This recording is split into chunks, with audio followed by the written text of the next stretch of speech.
અનઇમેજિનેબલ in 2000. Lalu રાજમાં આ શક્યતા જ નહોતી.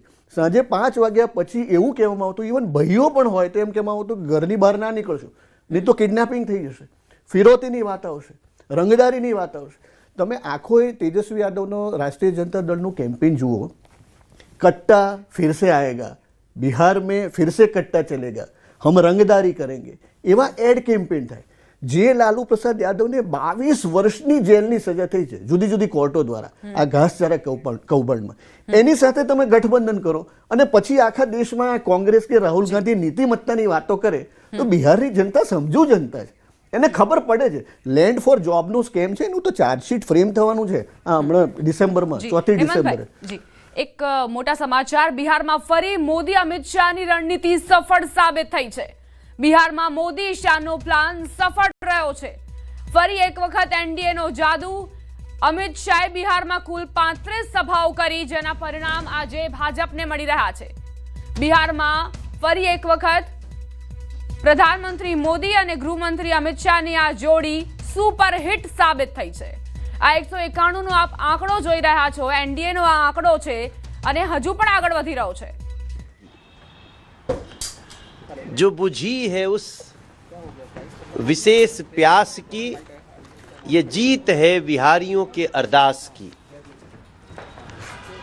मोदी जी 2014 में प्रधानमंत्री बनने के बाद कहा भी कि जब तक पूर्वांचल राज्यों का विकास नहीं होगा तब तक भारत का संपूर्ण विकास नहीं होगा. और एक नीतीश कुमार जी जैसा जनता को और जनता की सुविधा के लिए खपा देने वाला मुख्यमंत्री और देश के खजाने का लाभ सही मायने में लोगों को मिले, गरीबों को समर्पित है सरकार, ये कहते हुए मोदी जी का जो बिहार के लिए कार्य हुआ वो एक समय के बाद विश्वास बना है. तो अब एक तरफ बिहार जिंदाबाद, दूसरी तरफ आ गया तेजस्वी बाबू का शहाबुद्दीन जिंदाबाद. बिहार ने डिसाइड कर लिया. वो नारा नहीं था, वो परिचय था. तेजस्वी बाबू ने कहा कि हम तो जंगल राज थे, जंगल राज हैं, जंगल राज रहेंगे. क्योंकि उन्होंने कहा शहाबुद्दीन अमर रहे. बिहार ने डिसाइड कर लिया. बिहार के लिए बिहार जिंदाबाद, बिहार की माताएं बहनें जिंदाबाद, युवा जिंदाबाद, सड़कें जिंदाबाद, ब्रिज जिंदाबाद, गांव-गांव की गली जिंदाबाद, गरीब को अनाज इलाज जिंदाबाद. तो धीरे धीरे ना विश्वास, शासन करके विश्वास कैसे पैदा करते हैं ये मोदी जी से और नीतीश जी से सीखना पड़ेगा. ऊपर से सोने पे सुहागा हो गया चिराग पासवान जी, उपेंद्र कुशवाहा जी, मांझी जी. ये पांडव जो है ना कमाल हैं बिहार के. ये जो 5 दलों का गठबंधन हुआ वो अद्भुत है.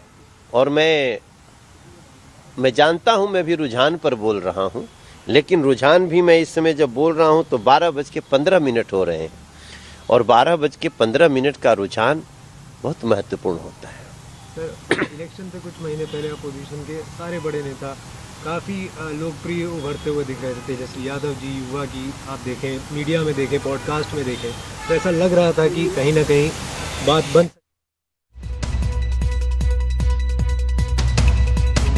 नहीं बात बन रही है. देखिए, रील और रियल में बहुत अंतर है. रील में तो उत्सव है, चुनाव लोकतंत्र का बड़ा उत्सव है तो कुछ भी दिखता रहता है. लेकिन रियल में जनता विचार करती है, जनता कभी कभी बोलती है. तो जब हम गए थे, हम 78 प्रत्याशियों के क्षेत्र में गए हैं, नॉमिनेशन से लेकर रैली तक, नुक्कड़ से लेकर रोड शो तक. मैं जहां जहां गया ना, एक विचार आया कि नहीं, मोदी दिले बाड़े, नीतीश दिले बाड़े, तो उनके संगे जाए के बाद. इवन महागठबंधन का वोट बैंक बोझा लेके हमारी 2 बहन जा रही है, किसी ने माइक लगा दिया, पत्रकार ने मुस्कुरा के केक बिहार में हमारे काम कर रहे हैं और बिहार की जनता नरेंद्र मोदी जी के कार्यों से प्रसन्न है, ये साफ साफ दिखाई दे रहा है। कहीं पर भी वहां भारतीय जनता पार्टी का विरोध नहीं था, जो हमारे नेता हैं उनका विरोध नहीं था, और जो लालू प्रसाद यादव का जो गुंडा राज रहा है, उस गुंडा राज की लोगों को यादें ताजा हो रही थी और लोगों को साफ साफ दिखाई दे रहा था कि अगर बिहार का डेवलपमेंट करना है, बिहार का विकास करना है, तो ये एनडीए ही कर सकता है। और आज जो संभावित था वो सब सामने दिखाई दे रहा है। हम लगभग हमारा अनुमान ये था कि एनडीए की 140 से 50 सीट आनी चाहिए, और जिस तरह की बढ़त दिख रही है वो साफ साफ नजर आ रहा है। सर, जिस तरह से कांग्रेस लगातार चुनाव में वोट चोरी का भी आरोप लगा रही थी, एसआईआर का भी वो बात कर रही थी, तो क्या लगता है? देखो, ये सब मनगढ़ंत बातें हैं सब मनगढ़ंत बातें हैं। इन चुनाव ने साबित किया है। भाई ऐसा था तो कर्नाटक में क्या हुआ, हिमाचल में क्या हुआ?